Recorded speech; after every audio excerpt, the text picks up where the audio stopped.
نحمده ونصلي على رسوله الكريم اما بعد فاعوذ بالله من الشيطان الرجيم بسم الله الرحمن الرحيم رب اشرح لي صدري ويسر لي امري واحلل عقدة من لساني يفقهوا قولي۔ رجب کا مہینہ اور اس کی کون سی تاریخ ہے آج؟ تو اس سلسلے میں آئیے آج ہم رجب اور شب معراج کے بارے میں کچھ پڑھتے ہیں۔ اس مہینے میں کیا ہوتا ہے، کیا کرتے ہیں لوگ؟ کنڈے، اور کیا کرتے ہیں؟ روزہ رکھتے ہیں اور ساری رات جاگتے ہیں، اور کیا کرتے ہیں؟ آتش بازی بھی کرتے ہیں، نفل پڑھتے ہیں، قبرستان جاتے ہیں۔ آپ کو تو بہت معلومات ہے ماشاءاللہ۔ پوریاں بناتے ہیں، حلوہ پوری، حلوہ کھاتے بھی ہیں، سیر کو بھی جاتے ہیں، کھاتے پیتے بھی ہیں، عبادت بھی کرتے ہیں اور قربانی بھی کرتے ہیں اور مردوں کی عید بھی کہتے ہیں۔ حضرت امام جعفر کا ختم کرتے ہیں، اور کیا کرتے ہیں؟ بس اتنا کچھ، پورا منتھ روزہ رکھتے ہیں۔ تو آپ کے ان جوابات سے یہ معلوم ہوتا ہے کہ آپ ماشاءاللہ بہت کچھ جانتے ہیں رجب کے بارے میں پہلے سے ہی۔ تو کافی ہے اتنا جاننا یا مزید بھی کچھ جاننا چاہیے؟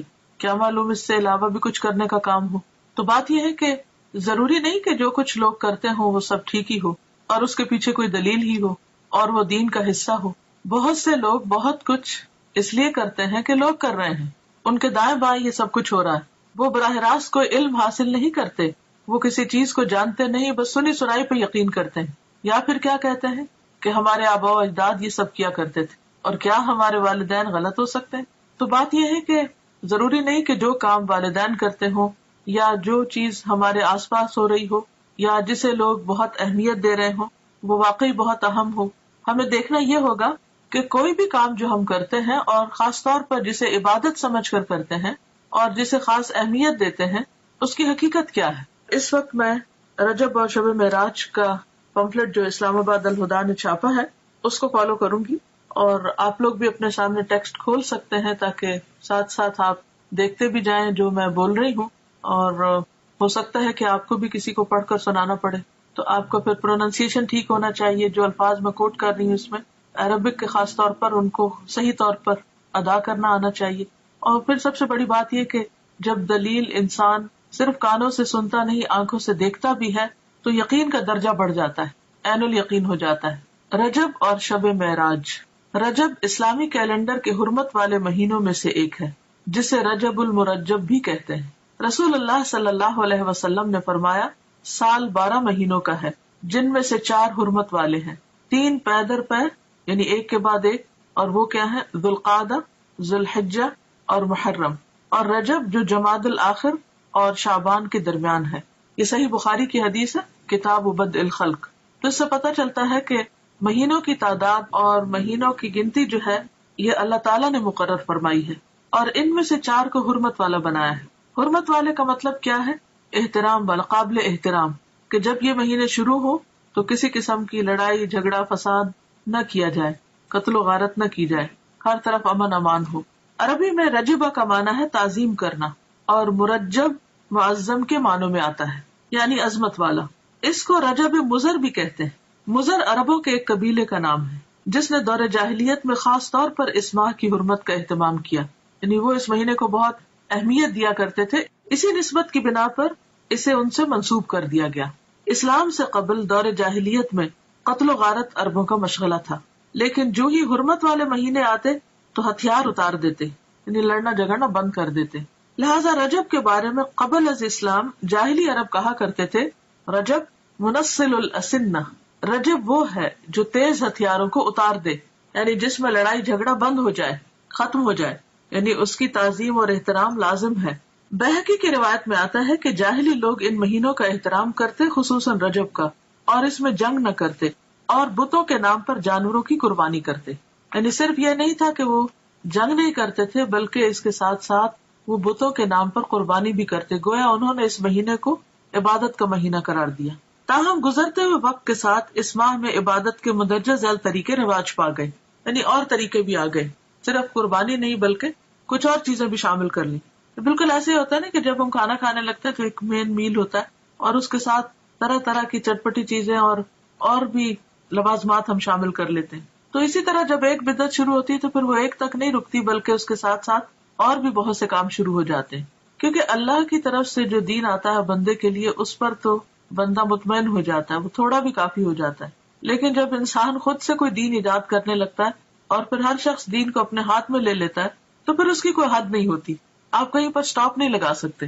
نبی صلی اللہ علیہ وسلم سے پہلے حضرت ابراہیم علیہ السلام نے جو قربانی کی تھی وہ رجب کے مہینے میں نہیں تھی، اور نہ ہی یہ ان کی سنت تھی، یہ عربوں نے خود سے ایک اختراع کی تھی، اور اس کے علاوہ بھی کچھ کام کرتے۔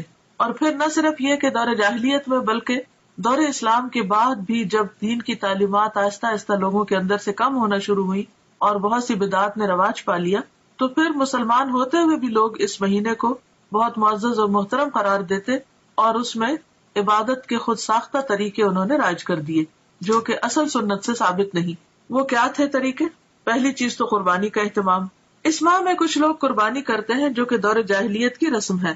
جاہلی عرب العتیرہ کے نام پر اس مہینے میں بکری کی قربانی کیا کرتے تھے، یعنی اونٹ نہیں، بھیڑ نہیں، گائے نہیں، بلکہ بکری، اور ذبح کی گئی بکری کی کھال کسی درخت پر ڈال دیتے تھے۔ اسے رجبیتن، رجب والی قربانی کہا جاتا، یعنی جس بکری کی کھال درخت پہ لٹکی ہوتی تو اس سے لوگوں کو کیا پتا چلتا کہ یہ رجب والی قربانی ہے، یعنی مزید اہتمام کر لیا۔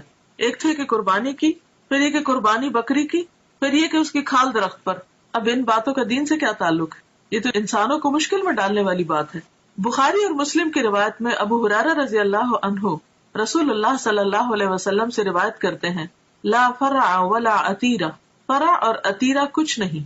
اونٹنی کا پہلا بچہ جو بتوں کے نام پر ذبح کیا جاتا فرع کہلاتا، یعنی عربوں میں صرف عتیرہ نہیں تھی، فرع بھی تھا، اور اس کے علاوہ بھی بحیرہ اور صائبہ اور حام اور وسیلہ جن کا تذکرہ آپ قرآن مجید میں پڑھتے ہیں، یہ مختلف طریقے تھے ان کے ہاں بتوں کے نام پر قربان کرنے کے، اور ان سب جاہلی عربوں کے خود ساختہ طریقے تھے، یہ ان کی اپنی اختراعات اور بدعات تھی جو انہوں نے دین کے نام پر، ثواب کے نام پر اور مختلف فائدوں کے خاطر ایجاد کر لیے تھے۔ یہ ابراہیم علیہ السلام کی سنت نہ تھے۔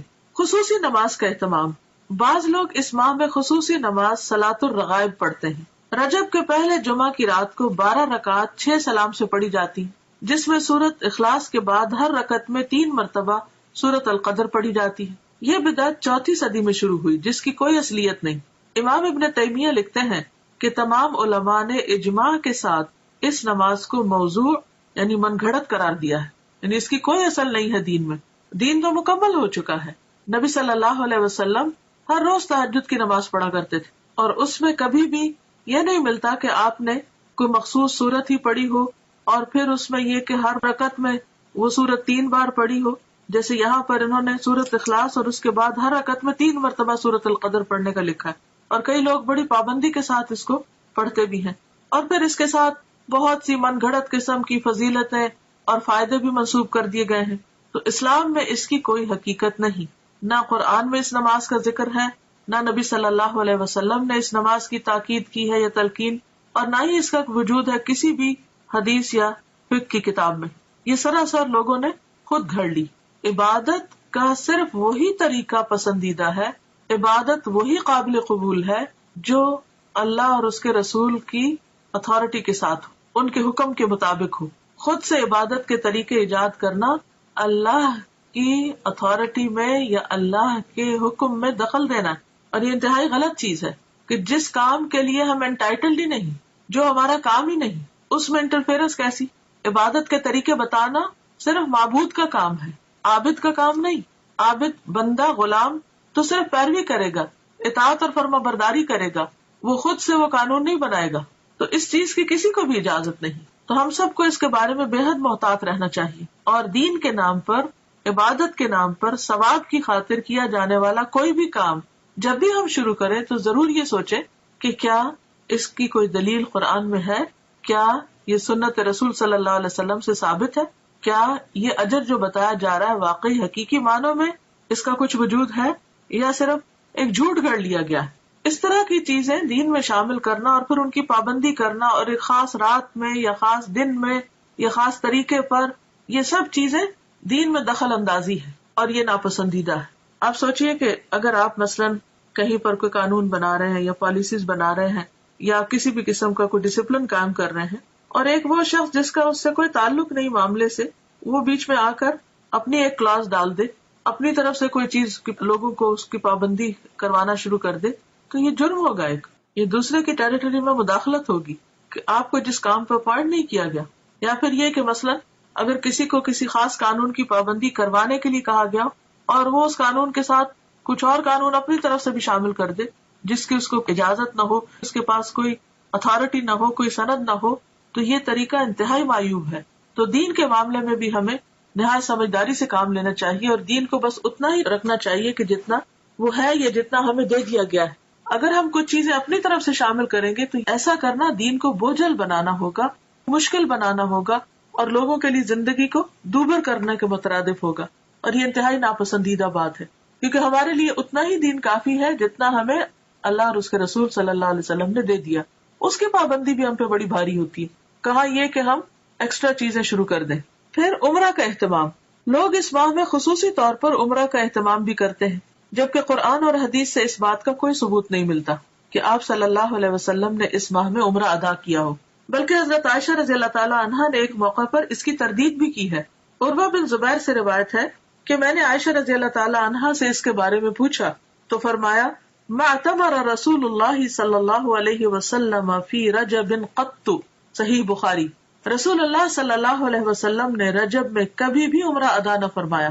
تو اس لیے اگر کوئی ویسے اپنے عمرہ ٹرپ پہ جا رہا ہے تو ضرور جائے، نیکی کا کام ہے، لیکن خاص طور پر رجب کے مہینے کو مخصوص کرنا اور پھر سال بھر انتظار کرنا کہ رجب آئے گا تو ہم پھر عمرہ کرنے جائیں گے، یہ غلط بات ہوگی. یا یہ سوچ کر کہ یہ نبی صلی اللہ علیہ وسلم کی سنت کی پیروی ہے تو یہ بھی غلط ہوگا. یعنی رجب میں عمرہ کرنا منع نہیں، لیکن یہ سوچ کے کرنا کہ اس میں اجر زیادہ ہے یا یہ نبی صلی اللہ علیہ وسلم کا طریقہ ہے تو یہ بات غلط ہوگی، ناپسندیدہ ہوگی، تو اس سے بچنا چاہیے.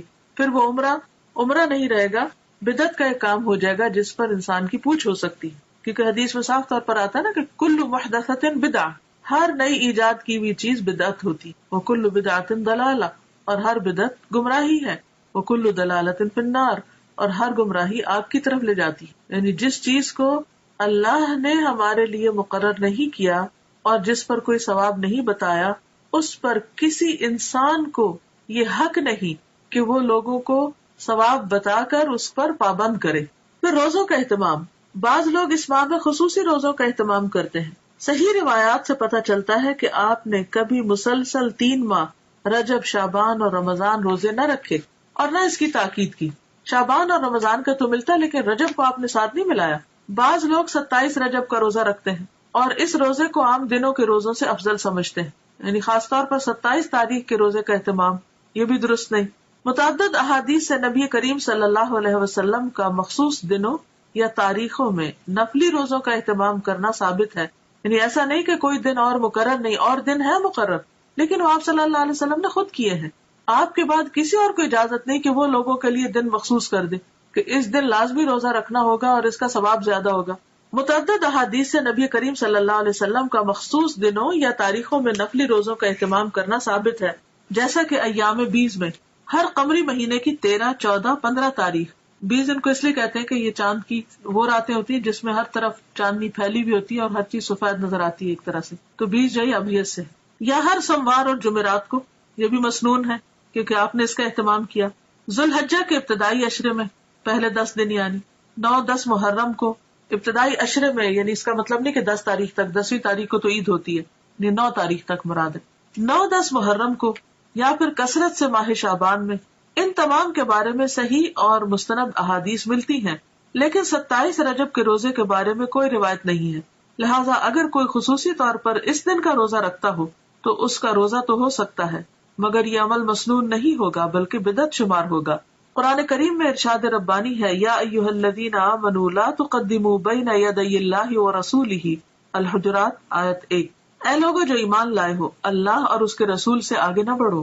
عمر رضی اللہ عنہ اس ماہ میں نہ صرف یہ کہ روزہ رکھنے سے منع کیا کرتے تھے، بلکہ لوگوں کے ہاتھوں پر ہاتھ مار کر مجبور کرتے کہ وہ روزہ توڑ دیں، کیونکہ ماہ رجب کی تعظیم اور اس میں روزہ رکھنا دور جاہلیت کی رسم تھی. یہ مصنف ابن ابی شیبہ کی روایت ہے. اور ایسا کیوں کرتے تھے؟ کیونکہ قرآن پاک کا یہ حکم ان کے سامنے تھا کہ لوگوں اللہ رسول سے آگے مت جاؤ، یعنی جو کام انہوں نے نہیں بتایا وہ تم اپنے ہاتھ میں نہ لو اور ان سے بڑے بننے کی کوشش نہ کرو، کیونکہ عموماً حکم چلانے والے ایک طرح سے اپنی بڑائی کا اظہار کر رہے ہوتے ہیں. البتہ اگر کوئی شخص بطور عادت ہر ماہ چاند کی 13، 14 اور 15 تاریخ یا پیر اور جمعرات کو رکھتا ہو تو اس ماہ میں بھی رکھ سکتا ہے. یعنی اگر 27 رجب پیر کو آ رہی ہے اور اس کی پہلے سے عادت ہے ہر پیر کو روزہ رکھنے کی، تو ایسا شخص روزہ رکھ سکتا ہے. 22 رجب کو لوگ کیا کرتے ہیں؟ کنڈوں کا اہتمام کرتے ہیں. 22 رجب کے کنڈوں کا اہتمام بھی بر صغیر میں عام ہے. 22 رجب کو کنڈے بھرنا بطور رسم رواج پا چکا ہے، یعنی اس کا رواج عام ہو چکا ہے. اس رسم میں کسی منت کے پورا ہونے پر حلوہ پوری اور کھیر وغیرہ پکائی جاتی ہے.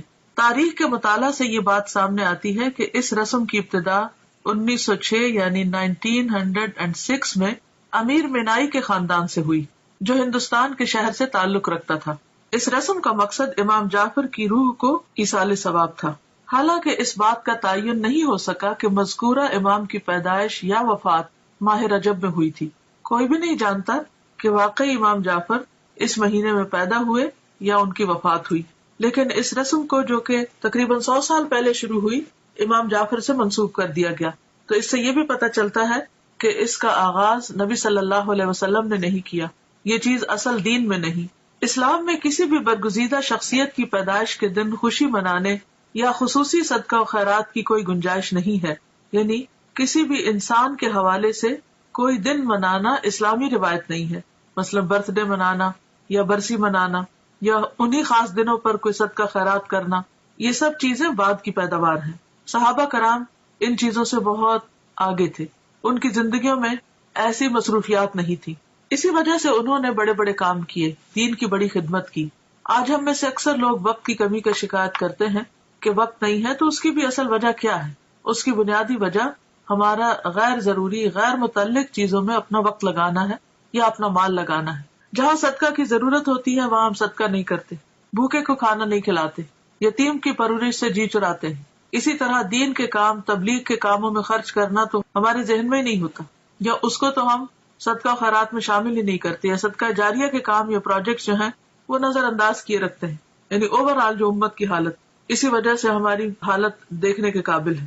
لیکن پھر ہمارا مال کہاں جاتا ہے؟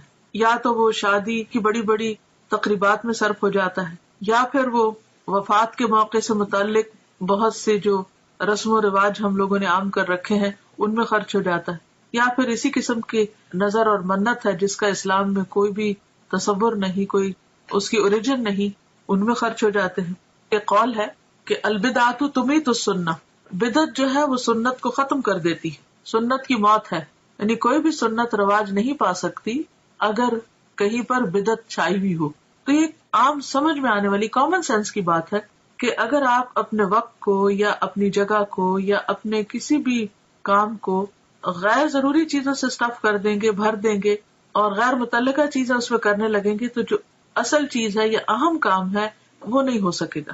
مثلا اگر اپنے اہم وقت میں پرائم ٹائم میں آپ فضول باتیں کرتے رہیں، ادھر ادھر گھومتے پھرتے رہیں، تو آپ کا نماز کا وقت نکل جائے گا. اسی طرح اگر آپ اپنے صدقہ خیرات کو غیر ضروری چیزوں پر لگا دیں گے تو ضروری چیزوں پر خرچ کرنے کے لیے آپ کے پاس مال نہیں رہے گا. اسی طرح اگر آپ کی دلچسپیاں صرف انٹرٹینمنٹ میں لگ گئی تو آپ کے پاس وقت نہیں رہے گا کہ آپ کوئی سنجیدہ کام کر سکیں.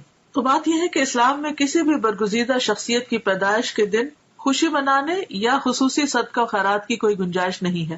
علاوہ ازیں کنڈوں کا نہ قرآن و سنت میں ذکر ہے، نہ ہی صحابہ کرام، تابعین یا تبع تابعین کے زمانے میں اس کا کوئی ثبوت ملتا ہے. یعنی ان لوگوں کے ہاں اس کا کوئی کانسیپٹ ہے ہی نہیں. تو جو چیز قرآن و سنت سے ثابت نہیں، اس کے کرنے پر کوئی اجر و ثواب بھی نہیں. اور اگر ہم بعد میں کوئی ایسی چیز ایجاد کرتے ہیں اور اجر و ثواب کی نیت سے کرتے ہیں تو وہ بدعت میں شمار ہوگا، اس کے فائدے کی بجائے گناہ ہوگا. لہٰذا ایسی چیزوں سے بچنا ضروری ہے. اصل دین کیا ہے؟ ہمارے ذہن میں واضح ہونا چاہیے کہ اصل دین کیا ہے. اصل دین وہ ہے جو اللہ تعالیٰ نے محمد صلی اللہ علیہ وسلم کے ذریعے ہم تک پہنچایا.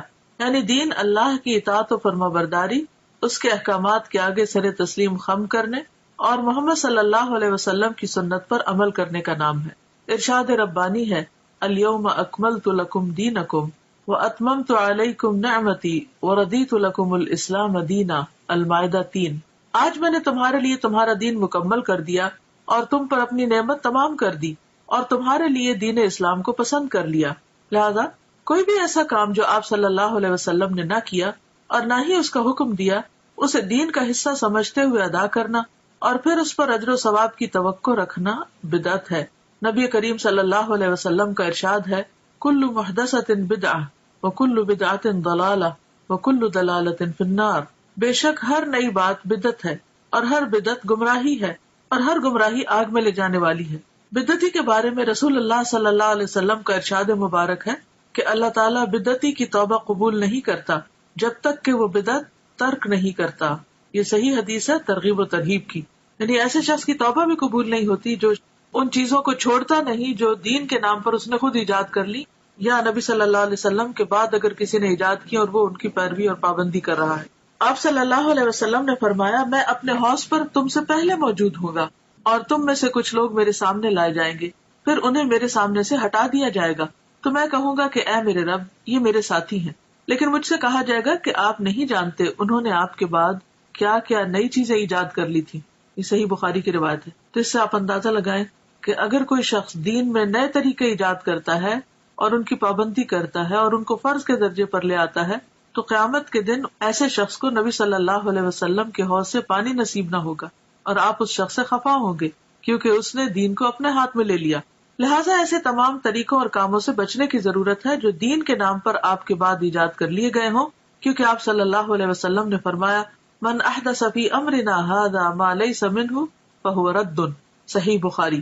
جس نے ہمارے اس دین میں کوئی ایسی چیز ایجاد کی جو اس میں سے نہ ہو تو وہ مردود ہے یعنی ریجیکٹڈ ہے قابل قبول نہیں. اسی طرح یہ ہے کہ بعض لوگ 27 رجب کی شب کو عبادت کا اہتمام کرتے ہیں تو اس کے بارے میں دین کا حکم کیا ہے؟ دیگر بدعات کے علاوہ 27 رجب کو رات جاگ کر عبادت کرنے اور دن کو روزہ رکھنے کو بھی بہت اہمیت دی جاتی ہے اور اس کی نسبت واقع معراج سے کی جاتی ہے. حالانکہ نبی کریم صلی اللہ علیہ وسلم نے اپنی حیات مبارکہ میں واقع معراج کے بعد اس رات کسی خصوصی عبادت کا نہ تو اہتمام کیا اور نہ ہی نبی کریم صلی اللہ علیہ وسلم کا کوئی قول یا عمل 27 رجب کی شب خصوصی عبادت کے بارے میں ہے. یعنی یہ سب کچھ سیلف کریٹڈ ہے. نہ تو آپ نے ایسی کوئی عبادت کی اس رات، نہ صحابہ نے روزہ رکھا اور نہ ہی آپ نے کوئی ایسا حکم دیا.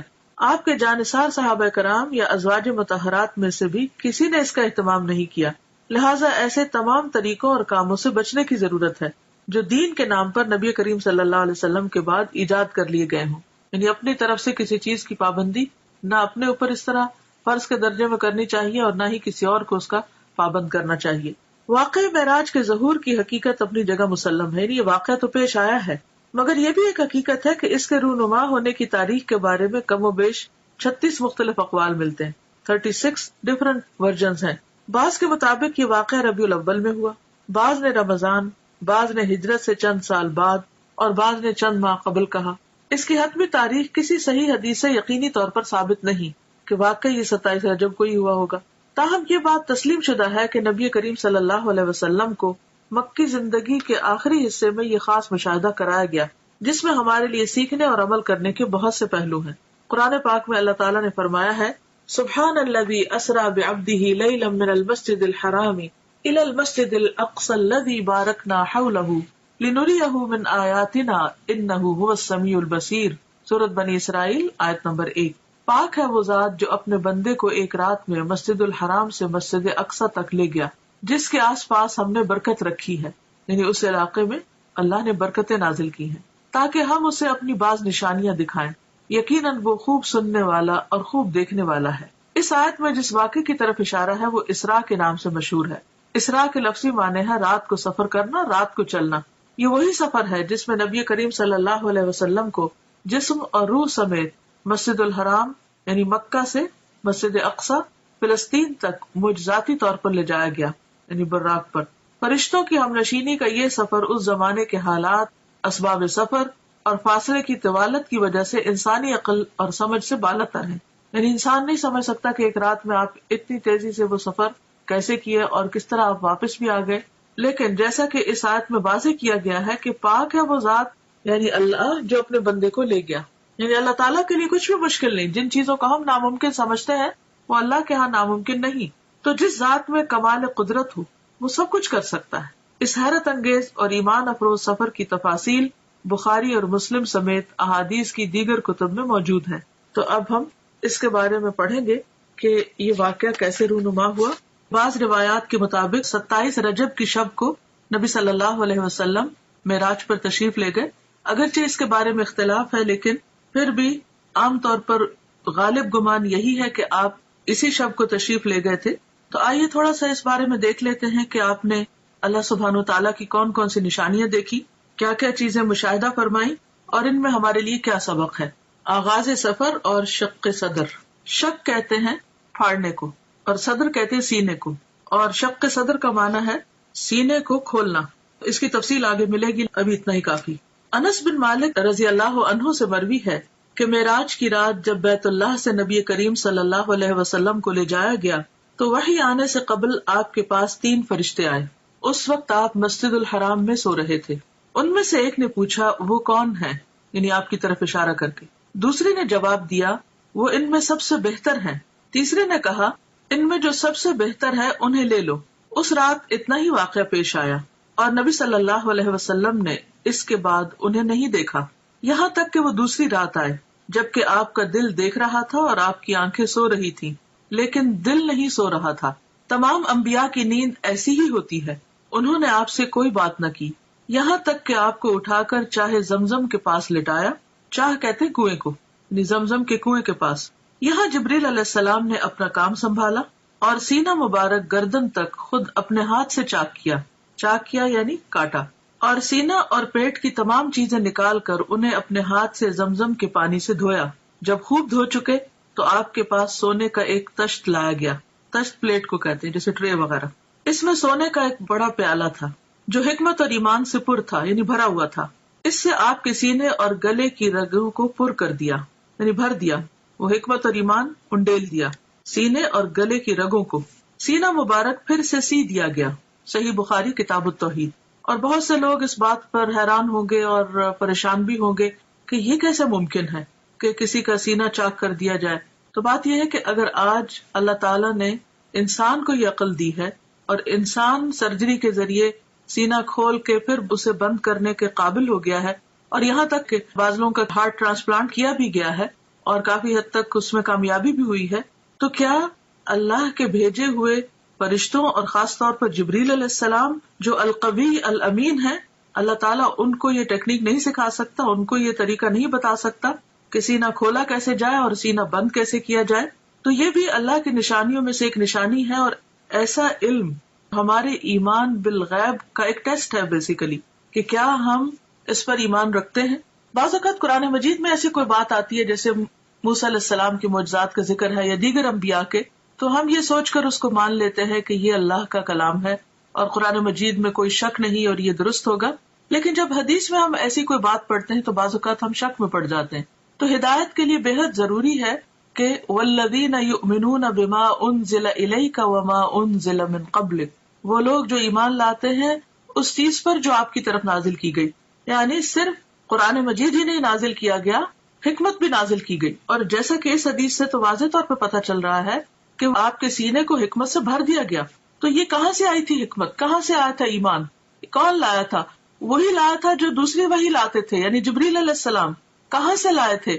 اللہ سبحانہ وتعالیٰ کی طرف سے لائے تھے، اور پھر آپ کے اندر انڈیل دی گئی، ڈال دی گئی، اور اس سے آپ کا سینہ بھر دیا گیا. اب آپ سوچ رہے ہوں گے کہ حکمت اور ایمان تو ایبسٹریکٹ چیزیں ہیں، اور گلے کی رگیں جو ہے یا سینہ جو ہے یا دل جو ہے وہ دیکھنے کو مادی چیزیں ہیں، تو یہ کیسے ممکن ہوا؟ تو آپ دیکھیے کہ جیسے روح غیر مادی ہے اور ہمارا جسم مادی ہے. جب روح انسان کے اندر آتی ہے تو وہ تو نظر نہیں آتی، اس کا تو کوئی وزن نہیں ہوتا، تو وہ کیسے آ جاتی؟ وہ کون ڈالتا ہے؟ وہ بھی تو اللہ تعالیٰ فرشتے کو بھیج کر روح ڈالتے ہیں نا. تو جو رب ایک ایبسٹریکٹ چیز کو، نظر نہ آنے والی چیز کو انسان کے جسم کے اندر اور پورے جسم کے اندر ایک فرشتے کو بھیج کر ڈال سکتا ہے، جو رب، کیا وہ رب ایمان اور حکمت کو ایک پیغمبر کے سینے میں نہیں ڈال سکتا؟ خواہ وہ مادی تھے یا نہیں تھے، وہ جس بھی حال میں تھے، ہمیں اس کا علم نہیں دیا گیا. ہمارا فرض بنتا ہے اس پر ایمان لانا، کیونکہ یہ ایمان بالغیب ہی کی ایک قسم ہے. تو یہ سفر کا آغاز تھا، یعنی آپ نے ابتدا میں کچھ نشانیاں دیکھی اور ان کو محسوس کیا، اور خواب میں آپ کو چیزیں دکھائی گئی. اس کے بعد پھر کیا ہوا؟ مسجد الحرام سے مسجد اقصیٰ تک اسراء کا واقعہ، اور اسراء عربی میں کہتے ہیں رات کے وقت سفر کرنے کو. اس کے بعد آپ کے پاس شراب، دودھ اور شہد کے برتن لائے گئے. آپ نے دودھ پسند فرمایا. جبریل علیہ السلام نے کہا آپ نے فطرت پائی، آپ کو ہدایت نصیب ہوئی، اور آپ کی امت کو بھی. یہ مسند احمد کی روایت کا حوالہ ہے. حوالہ جہاں لکھا ہوتا ہے اس کا معنی ہوتا ہے کہ بات پوری کی پوری نہیں لکھی گئی بلکہ اس میں کچھ اختصار کے ساتھ روایت کی گئی ہے، یعنی اس انفارمیشن کا سورس مسند احمد ہے۔ یہاں پر آپ دیکھیے کہ آپ صلی اللہ علیہ وسلم براق پر سفر کرتے ہیں، انبیاء کی امامت کرتے ہیں، اور پھر اس کے بعد آپ کی مہمانی کی جاتی اور 3 چیزیں پیش کی جاتی، اور تینوں میں سے آپ دودھ کو پسند کرتے ہیں۔ تو اس سے یہ پتہ چلتا ہے کہ انسان کے کھانے پینے کی جو چوائس ہوتی ہے وہ اس کی شخصیت کی عکاس ہوتی ہے۔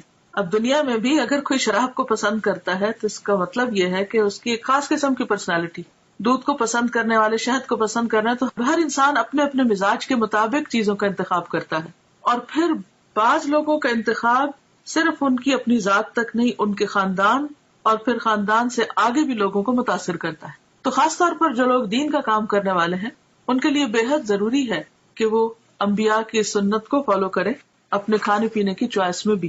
مسجد اقصی سے آسمانوں کی طرف معراج، معراج کا لفظ جو ہے یہ عین را جیم سے ہے، عروج اسی سے ہے جس کا معنی ہوتا ہے بلندی، اور معراج عربی میں سیڑھی کو کہتے ہیں۔ مسجد اقصی سے آپ کو عالم بالا میں لے جایا گیا۔ معراج عربی میں سیڑھی کو کہتے ہیں جو اوپر چڑھنے کے لیے استعمال ہوتی ہے۔ اس نسبت سے سفر کے اس حصے کو بھی معراج کہا گیا ہے۔ بیشتر مفسرین کے نزدیک سورۃ النجم کی درج ذیل آیات واقع معراج کی دلیل ہیں۔ سورۃ النجم آیت 13 to 18 یعنی 13 سے 18 تک، وَلَقَدْ رَآهُ نَزْلَةً أُخْرَى عِنْدَ سِدْرَةِ الْمُنْتَهَى عِنْدَهَا جَنَّةُ الْمَأْوَى إِذْ يَغْشَى السِّدْرَةَ مَا يَغْشَى مَا زَاغَ الْبَصَرُ وَمَا طَغَى لَقَدْ رَأَى مِنْ آيَاتِ رَبِّهِ الْكُبْرَى۔ اور ایک مرتبہ پھر اس نے سدرۃ المنتہا کے پاس اس کو اترتے دیکھا۔ کس نے کس کو دیکھا؟ محمد صلی اللہ علیہ وسلم نے جبریل علیہ السلام کو دیکھا۔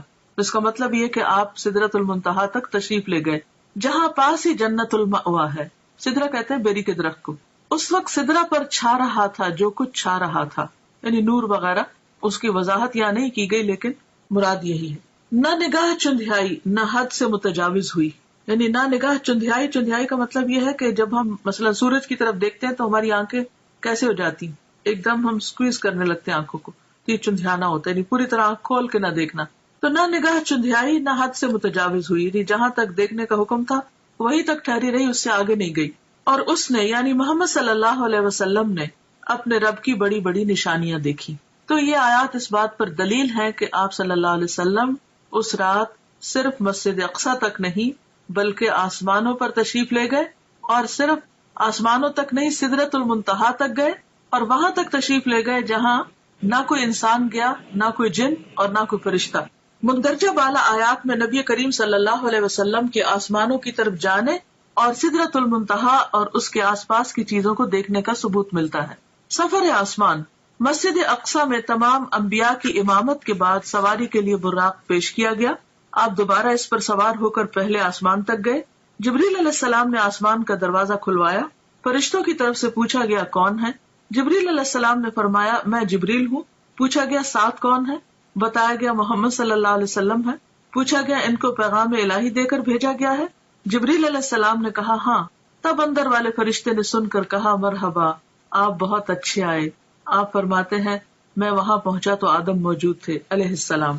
اس سے کیا بات پتہ چلتی کہ کسی کے گھر میں داخل ہونے سے پہلے، کسی کے خاص علاقے میں داخل ہونے سے پہلے دروازہ کھٹکھٹانا، اپنا نام بتانا، اجازت ملنا اور پھر داخل ہونا، یہ ہے صحیح طریقہ۔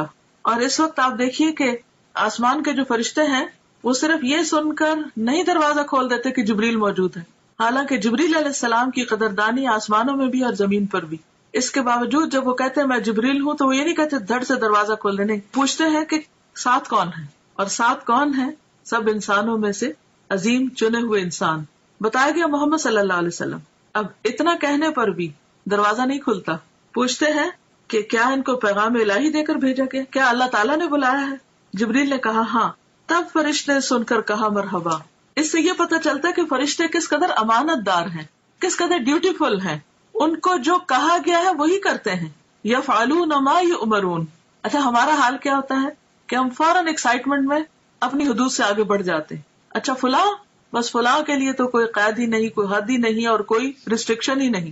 دنیا میں آپ دیکھیے کہ جو وی آئی پیز عام طور پر ہوتے ہیں یا مخصوص قسم کے لوگ ہوتے ہیں، بعض اوقات ان کے لیے کوئی قانون نہیں ہوتا اور سمجھتے کہ وہ ہر قانون سے بالا ہے، اور وہ جہاں سے چاہے داخل ہو جائے اور جو چاہے کرے، اور اگر کسی کو روکا جائے تو وہ اس کو انا کا مسئلہ بھی بنا لیتا ہے کہ میری بےعزتی کی گئی ہے. لیکن یہاں پر آپ دیکھیے کہ جبریل علیہ السلام بھی اس قانون کی پابندی کرتے ہیں اور بہت آرام کے ساتھ جواب دیتے ہیں، اور پھر جتنا سوال پوچھا جاتا ہے اتنا ہی جواب دیتے ہیں، اور پھر نبی صلی اللہ علیہ وسلم کا تعارف کراتے ہیں، اور اس کے بعد دروازہ کھلتا ہے. جب دروازہ کھلتا ہے تو آپ صلی اللہ علیہ وسلم آدم علیہ السلام کو دیکھتے ہیں. جبریل نے کہا کہ یہ آپ کے باپ آدم ہیں. اس سے پتہ چلتا ہے کہ گائیڈڈ ٹور تھا اور جبریل علیہ السلام ساتھ ساتھ تعارف کرا رہے تھے. تو ہمارے سیکھنے کی بات یہ بھی ہے کہ ہمارے پاس اگر کوئی گیسٹ آئے یا ہم اس کو کوئی ٹور دلوا رہے ہوں تو اس کی رہنمائی بھی کرنی چاہیے کہ وہ کس سے مل رہا ہے، کہاں جا رہا ہے. کیونکہ ہم زیوم کر لیتے ہیں کہ خود ہی ٹھیک ہے، یا کثر نفسی سے کام لیتے ہیں کہ اچھا اب یہ کیا بتانا، تو یہ جب پوچھیں گے تو ہم بتا دیں گے، اگر نہیں پوچھے تو نہ صحیح. اس میں ضروری حد تک معلومات دی جا رہی ہیں، اور ساتھ یہ بھی بتایا جا رہا ہے کہ انہیں سلام کیجیے. حالانکہ نبی صلی اللہ علیہ وسلم سے بڑھ کر سلام کرنے والا کون تھا؟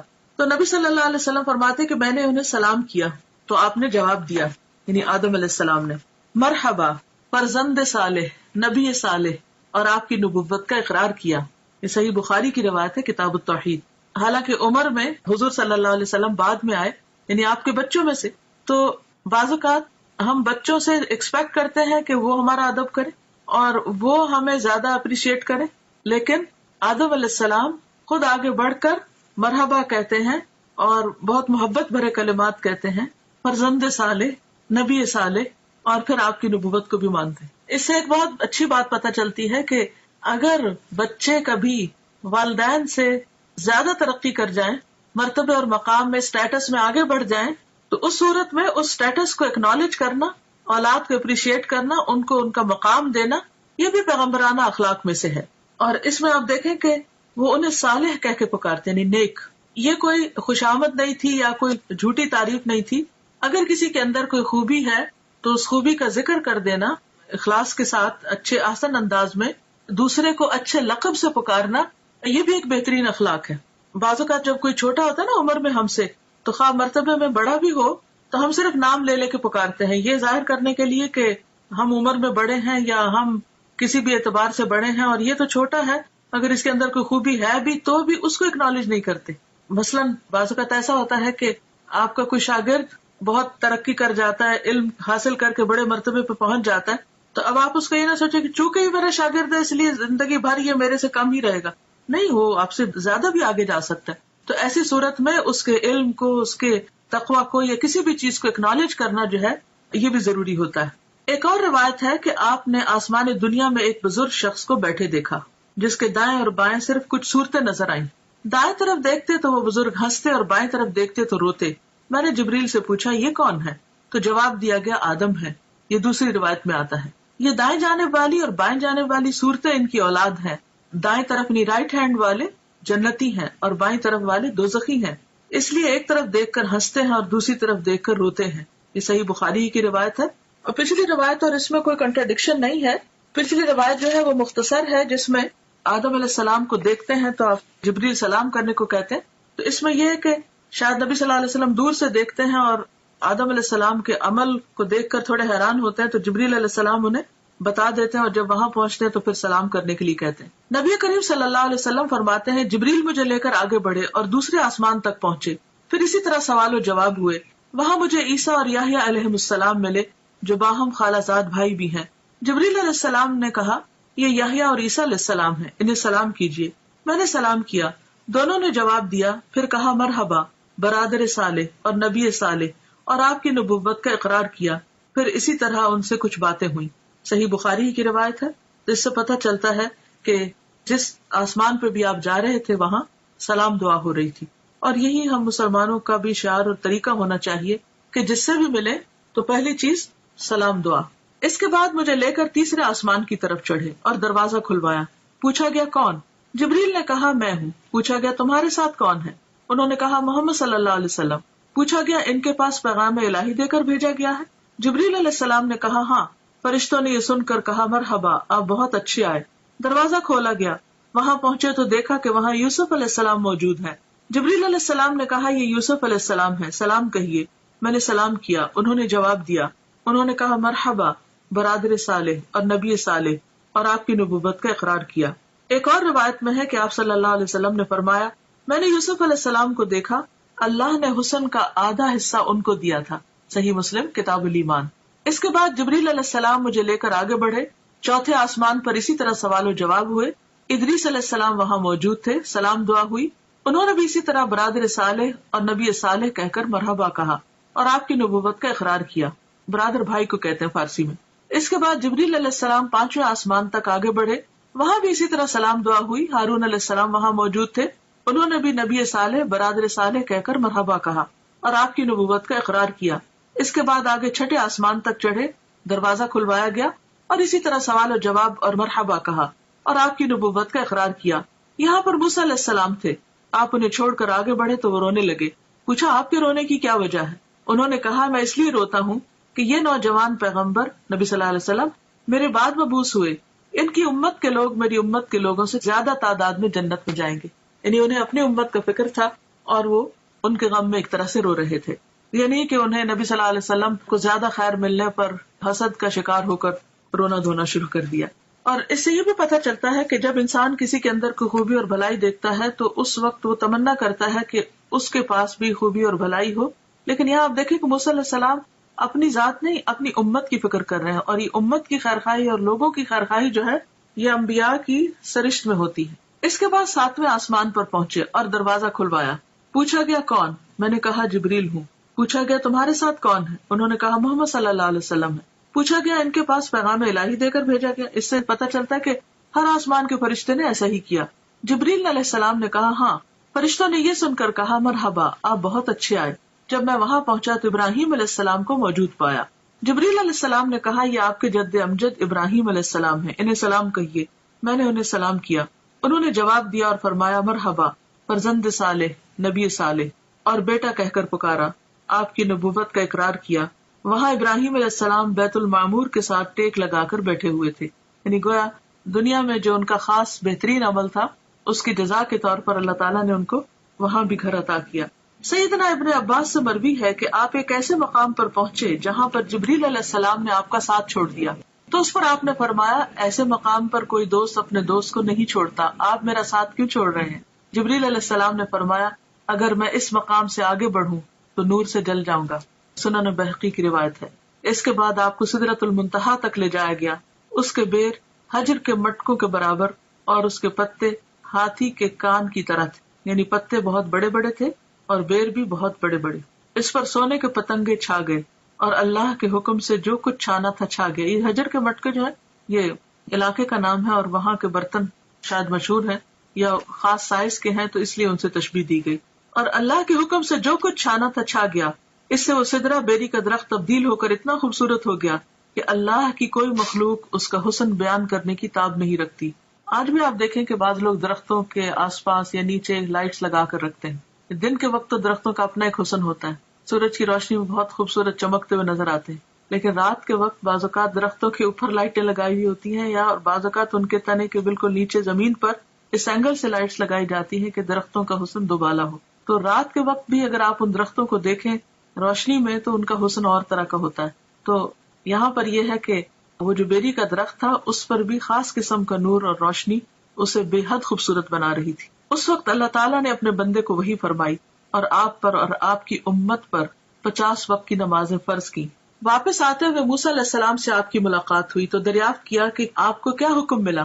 آپ نے جواب دیا ایک دن رات میں مجھ پر اور میری امت پر 50 نمازیں فرض کی گئی. موسیٰ علیہ السلام نے کہا آپ کی امت ایک دن رات میں 50 نمازیں نہ پڑھ سکے گی. میں بنی اسرائیل کا خوب تجربہ کر چکا ہوں. آپ کمی کی درخواست لے کر اپنے رب کے پاس جائیں. موسیٰ علیہ السلام کے فرمانے پر آپ اللہ کے پاس واپس گئے اور کمی کی درخواست کی. اللہ تعالیٰ نے آپ کی درخواست کو قبول فرما کر 10 نمازوں کی تخفیف فرمائی. اس کے بعد آپ موسیٰ علیہ السلام کے پاس آئے تو انہوں نے پوچھا کیا ہوا. آپ نے کہا کہ 10 نمازوں کی کمی کر دی گئی. یہ سن کر موسیٰ علیہ السلام نے فرمایا اب پھر واپس جائیے اور تخفیف یعنی کمی کی درخواست کیجیے. آپ واپس گئے اور اللہ تعالیٰ سے تخفیف کی درخواست کی. اللہ تعالیٰ نے اس کے بعد 10 نمازوں کی کمی کر دی. یوں آپ کی موسیٰ علیہ السلام اور اللہ تعالیٰ کے درمیان آمد و رفت جاری رہی, یعنی بیک اینڈ فورتھ آتے جاتے رہے, یہاں تک کہ اللہ تعالیٰ نے 5 نمازیں کر دی. اس کے بعد آپ پھر واپس آئے تو موسیٰ علیہ السلام نے کہا جاؤ اور کمی کراؤ. آپ نے کہا اب مجھے شرم آتی ہے, جو اللہ تعالیٰ نے فرض کیا ہے اس پر راضی ہوں. آپ نے فرمایا جب میں وہاں سے واپس آیا تو ایک پکارنے والے نے پکار کر کہا میں نے اپنا فرض پورا کر دیا اور بندوں کے لیے تخفیف کر دی. یہ 5 نمازیں اجر میں 50 کے برابر ہوں گی. بخاری. اس سے ایک اور بات یہ بھی پتہ چلتی ہے کہ بعض اوقات کوئی حکم آتا ہے، کوئی پالیسی بنتی ہے یا کوئی ایسا قانون پاس ہوتا ہے جو عوام کے لیے بہت مشکل ہو سکتا ہے، تو جو بھی شخص یا جو بھی انسان یہ سمجھتا ہو کہ یہ لوگوں کے لیے بھاری ہوگا یا مشکل ہو، تو وہ ان کے حق میں سفارش کر کے بات کر سکتا ہے. یہاں پر آپ دیکھیے کہ نبی صلی اللہ علیہ وسلم اللہ تعالیٰ کا حکم آنے کے بعد اس میں تخفیف کی درخواست کر رہے ہیں اور موسیٰ علیہ السلام سفارش کر رہے ہیں. تو اس سے ایک تو ہم موسیٰ علیہ السلام کے بہت مرہون منت ہے کہ انہوں نے ہمارا بہت خیال کیا، ورنہ ہم جو 5 نہیں پڑھتے تو 50 کہاں پڑھتے، تو کس قدر مشکل ہوتی. اور پھر دوسری طرف یہ ہے کہ نبی صلی اللہ علیہ وسلم بھی اللہ سبحانہ تعالیٰ کے پاس جا کر بار بار عرض کرتے ہیں، اور اللہ سبحانہ تعالیٰ اپنے بندوں پر اس قدر مہربان ہے کہ 5 کرنے کے باوجود اجر 50 ہی کا رکھا. یہ ہے اس کی رحمت. دنیا میں کوئی بادشاہ ایسی عنایت نہیں کر سکتا کہ اگر کسی کو 50 گھنٹے کے لیے ہائر کیا ہے اور وہ 5 گھنٹے کام کرنا چاہے تو اجرت 50 گھنٹے کی دے. اس کے علاوہ چند اور مشاہدات دیگر کتب میں مذکور ہیں. سورۃ البقرہ کی آخری 2 آیات بھی عرش کے خزانے سے عطا کی گئیں، یعنی اسی موقع پر جب نمازوں کا حکم دیا گیا. نہر کوثر اور جنت کا مشاہدہ. سدرۃ المنتہا پر بہت سے عجائبات کا مشاہدہ کرنے کے بعد رسول اللہ صلی اللہ علیہ وسلم نے فرمایا، پھر مجھے جنت میں لے جایا گیا تو میں نے وہاں دیکھا کہ موتیوں کے قبے ہیں اور اس کی مٹی کستوری ہے. کستوری خوشبو کا نام ہے جو ہرن کی ناف سے نکلتی ہے، بہترین قیمتی قسم کی خوشبو ہے. تو یعنی مٹی سے بھی خوشبو آ رہی تھی. مٹی کی دنیا میں بھی خوشبو ہوتی ہے نا، لیکن وہاں کی خوشبو کستوری جیسی تھی. جنت میں آپ نے نہر کوثر کا مشاہدہ فرمایا. حضرت انس سے روایت ہے کہ نبی کریم صلی اللہ علیہ وسلم نے فرمایا، میں ایک نہر پر آیا، اس کے دونوں کنارے موتیوں اور قبوں کے تھے، یعنی چھوٹے چھوٹے جیسے پرلز کے چھوٹے چھوٹے ڈیونز تھے. میں نے پوچھا جبریل علیہ السلام یہ کیا ہے؟ جبریل علیہ السلام نے کہا یہ کوثر ہے. صحیح بخاری. یعنی آپ کو وہ نہر جو عطا کی گئی، انا اعطیناک کل کوثر کہہ کر، وہ بھی آپ کو دکھائی گئی. ابراہیم علیہ السلام کو امت محمد صلی اللہ علیہ وسلم کے نام خصوصی پیغام. ابن مسعود بیان کرتے ہیں کہ رسول اللہ صلی اللہ علیہ وسلم نے فرمایا، معراج کی رات میری ملاقات حضرت ابراہیم علیہ السلام سے ہوئی. انہوں نے کہا، اے محمد صلی اللہ علیہ وسلم، اپنی امت کو میری طرف سے سلام کہیے. تو ہم سب کو کیا کہنا چاہیے؟ وعلیکم السلام. اور ان کو بتائیے کہ جنت کی مٹی بڑی عمدہ ہے، اس کا پانی میٹھا ہے، لیکن وہ چٹیل میدان ہے، یعنی اس میں کچھ اگانے کی ضرورت ہے، اور اس کی کاشتکاری سبحان اللہ والحمد للہ ولا الہ الا اللہ واللہ اکبر ہے. اللہ پاک ہے اور تمام تعریف اللہ ہی کے لیے ہے، اس کے سوا کوئی الہ نہیں، اور اللہ سب سے بڑا ہے. جامع الترمذی. تو اس سے کیا پتہ چلتا ہے کہ ہمیں کثرت کے ساتھ اللہ کا ذکر کرتے رہنا چاہیے تاکہ جنت خوب ہری بھری ہو جائے. دنیا میں پودے لگانے کو، خاص طور پر جن لوگوں کو گارڈننگ کا شوق ہوتا ہے، وہ کبھی راضی ہوتا ہی نہیں. ایک کے بعد ایک قسم کا پودا، یہاں بھی جگہ خالی ہے، اس کونے میں یہ لگ جائے، یہاں بڑا درخت لگ جائے، یہاں چھوٹا لگ جائے. تو یہ امیجن کیا کریں، دنیا کے آج کل تو ویسے بھی سمر ہے اور ہر طرف پھل پھول لگے ہوئے ہیں، تو اسے دیکھ کر ہمیشہ جنت کا سوچا کریں کہ کتنی گرینری چاہیے، کیسا باغ چاہیے. پھر آپ دیکھ لیجئے کہ کتنا ذکر کرنا ہے. غیبت کرنے والوں کا انجام بد، یعنی جہاں آپ نے اچھی اچھی چیزیں دیکھی، وہاں پر آپ نے جہنم کے کچھ نظارے بھی دیکھے. انس رضی اللہ عنہ سے روایت ہے کہ رسول اللہ صلی اللہ علیہ وسلم نے فرمایا، معراج کے موقع پر میرا گزر ایسے لوگوں کے پاس سے ہوا جن کے ناخن پیتل کے تھے، براس کے. وہ اپنے چہروں اور سینوں کو نوچ رہے تھے. میں نے پوچھا، جبریل علیہ السلام یہ کون لوگ ہیں؟ جبریل نے کہا، یہ وہ لوگ ہیں جو لوگوں کا گوشت کھایا کرتے تھے اور ان کی غیبت کرتے تھے، یعنی دوسروں کو بدنما کرتے، دوسروں کے عزت پر حملہ کرتے، اور آج ان کی اپنی شکل جو ہے وہ خود بگاڑ رہے ہیں. بے عمل خطباء کا عبرتناک انجام. انس رضی اللہ عنہ سے روایت ہے کہ رسول اللہ صلی اللہ علیہ وسلم نے فرمایا، میں نے معراج کی رات کچھ لوگوں کو دیکھا کہ ان کے منہ آگ کی کینچیوں سے کاٹے جا رہے ہیں. میں نے پوچھا، جبریل یہ کون لوگ ہیں؟ جبریل نے کہا، یہ آپ کی امت کے وہ خطیب ہیں، سپیکرز ہیں، جو لوگوں کو تو بھلائیوں کا حکم دیتے ہیں اور خود ان پر عمل نہیں کرتے، حالانکہ وہ کتاب بھی پڑھتے ہیں، بس وہ نہیں سمجھتے. یہ شرح السنہ کی روایت ہے. یعنی دوسروں کو نصیحت اور خود میاں فضیحت، اوروں کو نیکی کا حکم دینا اور خود اس پر عمل نہ کرنا، یہ بھی ایک بہت سیریس میٹر ہے. جب ہم کسی کو بھی کچھ کہنے جا رہے ہوں تو اپنے آپ کو بھی ضرور ساتھ ساتھ شامل کر لیں. بیان اسراء اور معراج پر اہل مکہ کا رد عمل. اسی رات نبی کریم صلی اللہ علیہ وسلم واپس مکہ تشریف لائے. مولانا ظفر علی خان نے کیا خوب کہا ہے، زنجیر بھی ہلتی رہی، بستر بھی رہا گرم، ایک پل میں سرے عرش گئے آئے محمد صلی اللہ علیہ وسلم. یعنی آپ ایک ہی رات میں آسمان پہ جا کے واپس آ گئے، اور یہ سب کچھ معجزانہ طور پر ہوا، اور یہ بھی اللہ کی قدرت اور اللہ کی عظمت کی دلیل ہے کہ وہ جو چاہے کرے۔ اگلی صبح آپ نے قوم کو گزشتہ رات کے بارے میں بتایا۔ صحیح مسلم ہے کہ اللہ کے رسول صلی اللہ علیہ وسلم نے فرمایا، معراج کا یہ واقعہ جب میں نے مشرکین مکہ کو سنایا تو انہوں نے اس کی تردید اور تکذیب کی، کسی نے تالیاں بجائیں، کسی نے تعجب اور انکار کے ساتھ ہاتھ اپنے سر پہ رکھ لیا۔ کچھ لوگ ابو بکر کے پاس گئے اور انہیں اس کی خبر دی، وہ ایک پیکر صدق و ایمان تھے، کہنے لگے اگر یہ بات آپ صلی اللہ علیہ وسلم نے فرمائی ہے تو سچ فرمائی ہے۔ لوگوں نے کہا آپ بھی ان کی تصدیق کرتے ہیں؟ آپ نے جواب دیا میں تو اس سے بھی بڑی بات پر آپ کی تصدیق کرتا ہوں، آسمان سے صبح و شام جو خبر آتی ہے میں اس میں بھی آپ کو سچا مانتا ہوں۔ اسی پر ان کا لقب صدیق ٹھہرا۔ اب دیکھیں کہ جہاں یہ اتنا بڑا اعزاز تھا اور آپ نے اتنا کچھ دیکھا، وہاں اس کا ذکر اتنی شدید مخالفت اور لوگوں کے اندر شکوک و شبہات کا ذریعہ بن گیا، گویا ان کا ایک امتحان تھا۔ اور اس موقع پر جو حقیقی معنی میں ایمان لانے والے تھے، جن کے رہنما ابو بکر صدیق ہیں، انہوں نے اپنے عمل سے آپ صلی اللہ علیہ وسلم کی اس فعل کی تصدیق کی اور صدیق کا لقب پایا۔ حقیقی ایمان وہی ہے جو ہر طرح کے شک و شبہ سے بالا ہو۔ دین کے بارے میں، کسی قرآن کی آیت کے بارے میں یا حدیث کے بارے میں یا پیغمبر صلی اللہ علیہ وسلم کے کسی عمل کے بارے میں کوئی بات اگر آپ کو اپنی عقل سے بالا لگے اور سمجھ نہ آئے تو اس موقع پر فوراً یہ سوچا کریں کہ جس رب نے آسمان بنایا، زمین بنائی، سب کچھ بنایا، اس کے لیے کون سا کام مشکل ہے؟ تو شک کی کوئی گنجائش رہتی ہی نہیں۔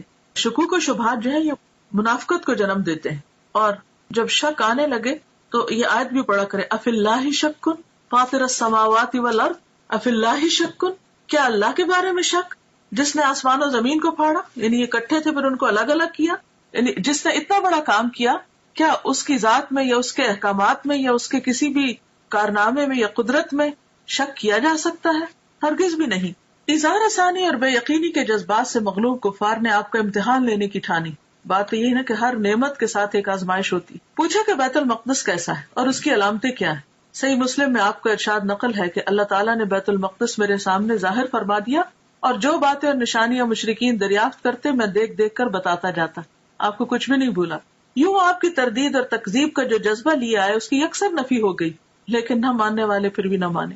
یہی کہہ سکے کہ جہاں تک اوصاف کا تعلق ہے تو آپ نے بالکل ٹھیک ٹھیک بیان کیے ہیں، آپ نے کچھ اور باتیں بھی بتائیں اور بعد میں آنے والے قافلوں سے ان کی تصدیق ہو گئی۔ اس طرح زبانیں بند ہو گئی، مگر دل یہی سوچتے رہے کہ یہ کیسے ہو سکتا ہے۔ اب بھی بہت سے لوگ یہی سوچتے ہیں کہ یہ کیسے ہو سکتا ہے، حالانکہ اللہ تعالیٰ تو ہر چیز پہ قادر ہے، اور جب وہ کسی بات کا ارادہ کر لیتا ہے تو اسے صرف کن ہو جا کہنے کی ضرورت ہوتی ہے۔ معراج کے دوران نبی کریم صلی اللہ علیہ وسلم کو جو بھی مشاہدات کروائے گئے، ان میں ہمارے لیے بہت سے سبق ہیں، جن میں سے اہم ترین یہ ہے کہ ہم اپنی نمازوں کی پابندی کریں، جن کا حکم اللہ تعالیٰ نے اس موقع پر نبی کریم صلی اللہ علیہ وسلم کو دیا۔ اس جنت کے لیے کوشاں ہوں جس کا مشاہدہ آپ نے بنفس نفیس فرمایا۔ ابراہیم علیہ السلام کے خصوصی پیغام کے مطابق کثرت سے ذکر الہی کریں، دوسروں کی غیبت سے پرہیز کریں، اور جو بات دوسروں کو کہیں اس پر خود بھی عمل کریں۔ اللہ تعالیٰ ہمیں اس کی توفیق عطا فرمائے۔ وآخر دعوانا ان الحمد للہ رب العالمین۔ سبحانک اللہم وبحمدک، نشہد ان لا الہ الا انت، نستغفرک ونتوب الیک۔ السلام علیکم ورحمۃ اللہ۔